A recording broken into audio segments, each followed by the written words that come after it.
Hello student, हम जो है क्वेश्चन नंबर 23 का ए पार्ट करते हैं सीबीएसई सैम्पल पेपर का। इसमें इंटीग्रेशन फाइंड आउट करना है x-3 अपॉन में x-1 का होल क्यूब इंटू ई की पावर x dx है।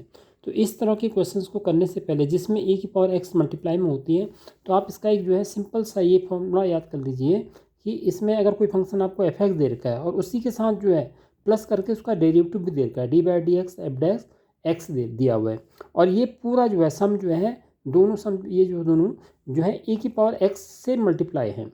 तो इस तरह का क्वेश्चन जो है इसका जो आंसर होता है वो होता है e की power x f x plus c. आप सीधे सीधे इसको इस आइडेंटिटी को यूज कर लीजिए और आप जो है इजीली इस क्वेश्चन को अटेम्प्ट कर सकते हैं।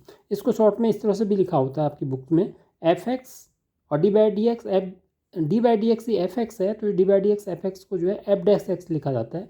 ये एफ एक्स है, एफ एक्स को एफ डैश एक्स लिखा जा सकता है, और ये ई की पावर एक्स डी एक्स, उसको शॉर्ट में इसका आंसर क्या हो जाएगा ई की power x f x plus सी।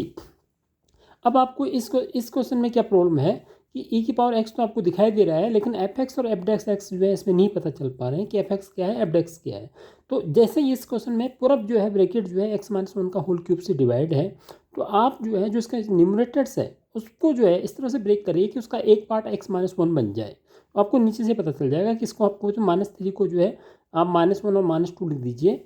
इस तरह से आप इसको अटेम्प्ट करिए x, क्योंकि आपको x-1 नीचे है तो इसको आपको दो पार्ट में ब्रेक करना है, एक ऊपर x-1 बनाना है, क्योंकि आपके पास 3 अवेलेबल है तो 3 से आप उसको -1 लिख देंगे और बचा आपके पास -2।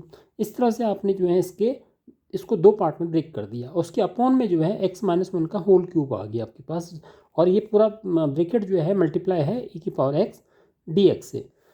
अब क्या करना है आपको, इस वाले पार्ट को इसके अपॉन में अलग अलग ब्रेक कर दीजिए, इसको x-1 अपॉन x-1 का होल क्यूब, जो डिनोमिनेटर्स है उनको जो है अलग अलग उसको दो पार्ट बना लीजिए, एक फिर -2 अपॉन x-1 का होल क्यूब, और ये जो है मल्टीप्लाई में जिस तरह से ई की पावर x dx से चल रहा है उसको एज इट इज लिख दीजिए।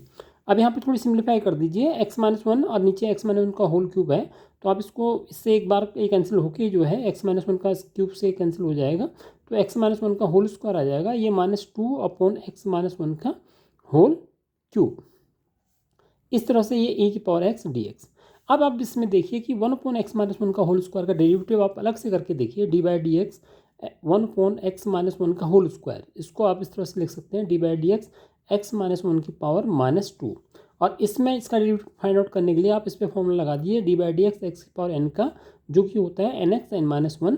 ये फॉर्मूला आप इसमें अप्लाई करेंगे तो -2 आगे आ जाएगा, x-1 का माइनस n तो -2 और -1 हो जाएगा। इस तरह से -2 x-1 की पावर -3 हो जाएगा, और जिसको आप लिख सकते हैं -2 अपॉन x-1 का होल क्यूब। अब आप क्या देख रहे होंगे कि ये 1 अपॉन x-1 का होल स्क्वायर क्या हो जाएगा एफ एक्स, और ये जो है इसका डेरिवेटिव उसके अंदर आपको मिल गया है -2 अपॉन x-1 का होल क्यूब, ये e की power x f x d x. तो इसका आंसर आप ये इसका इंटीग्रेशन आप इसका आंसर आप सीधे सीधे लिख सकते हैं e की पावर x एफ एक्स आपके पास क्या है 1 अपॉन x-1 का होल स्क्वायर प्लस सी।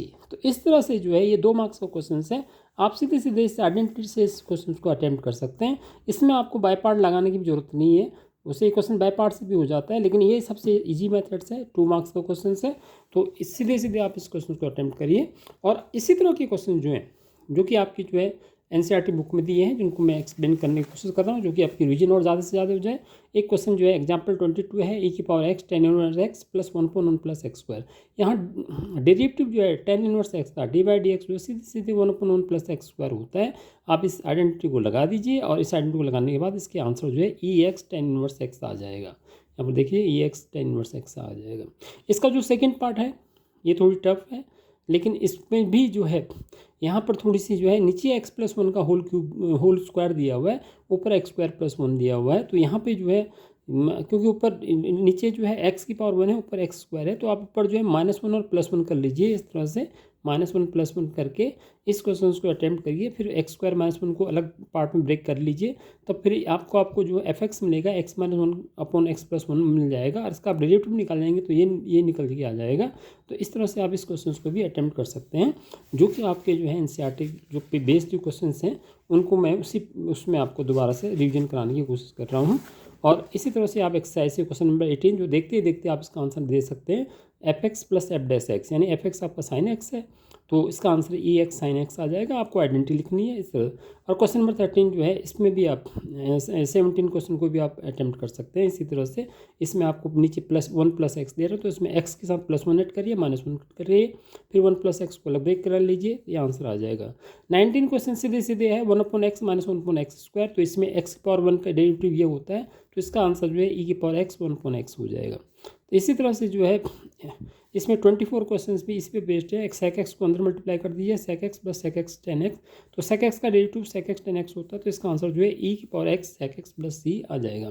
तो मैंने कोशिश करी है कि आपको जो है क्वेश्चन नंबर 23 का जो है आपके मॉडल टेस्ट पेपर जो CBSE का सैम्पल पेपर है उससे एक क्वेश्चन कराने के साथ मैंने आपकी उसी पर जो है उसी के पैरेलल क्वेश्चन उसको रिविजन कराया। वीडियो पसंद आएगी तो वीडियो को लाइक करिए और सब्सक्राइब करिए, और हिंदी मीडियम के छात्र हैं तो वो भी जरूर वीडियो देखिए। और वीडियो देखने के लिए बहुत बहुत धन्यवाद।